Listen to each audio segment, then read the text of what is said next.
mendiskusikan kerjasama yang akan datang. Saya kira dia sangat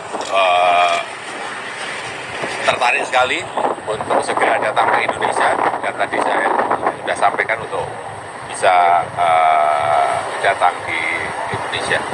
Saya rasa ini tidak hanya berkaitan dengan Tesla, tetapi tadi juga ditunjukkan mengenai proyek besarnya mengenai SpaceX. Artinya urusan teknologi saya kira memang Elon super genius.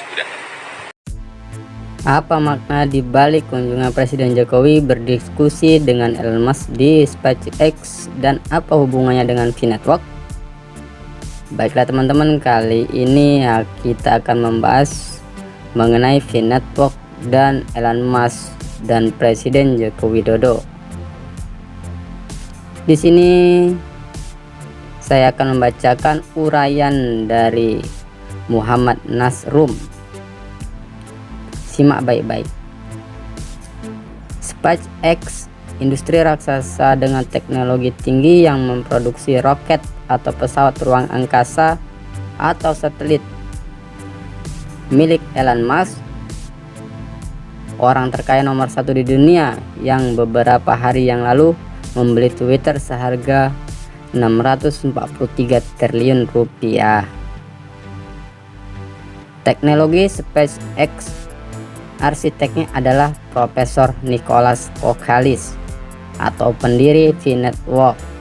Makanya Elon Musk sudah pasti berada di balik V-Network yang telah meluncurkan HP Tesla dengan logo V dengan teknologi tinggi untuk penambangan koin V di masa depan. Tesla adalah pabrik mobil listrik yang menggunakan baterai sebagai sumber energinya, yang bahan baku utamanya adalah nikel, dan Indonesia adalah negara penghasil nikel terbesar di dunia. Saat ini kepemilikan tambang nikel di Indonesia mayoritas saham milik negara Indonesia yang sebelumnya dimiliki asing, sehingga smelter, pabrik pengolahan bahan mentah tambang menjadi bahan setengah jadi, yaitu bahan mentah nikel yang masih berupa tanah atau pasir atau batuan, kemudian dipisahkan menjadi unsur penyusunannya sehingga sudah berupa konsentrat nikel 100%, dan unsur-unsur logam lain seperti besi, tembaga, emas, perak, dan lain-lain.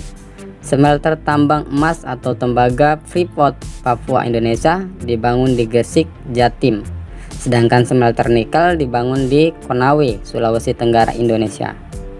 Seiring dengan semakin menepisnya sumber energi fosil minyak bumi, di dunia ke depan sumber energi akan beralih ke energi listrik atau baterai yang ramah lingkungan, yang sudah dimulai beberapa tahun belakangan ini, seperti mobil listrik maupun peralatan elektronik yang menggunakan baterai lithium ion.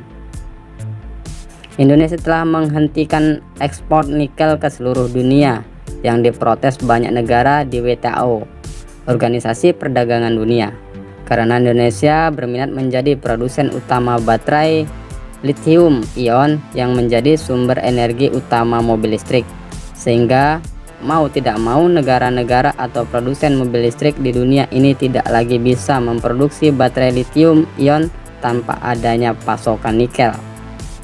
Tesla yang merupakan produsen mobil listrik terbesar di dunia yang menggunakan baterai lithium ion sebagai sumber energinya saat ini dan masa mendatang pasti membutuhkan suplai bahan baku nikel yang cukup untuk kelangsungan industrinya.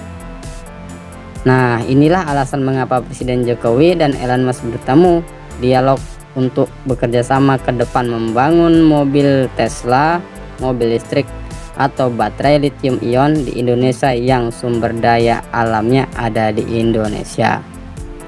Oke, inilah informasi mengenai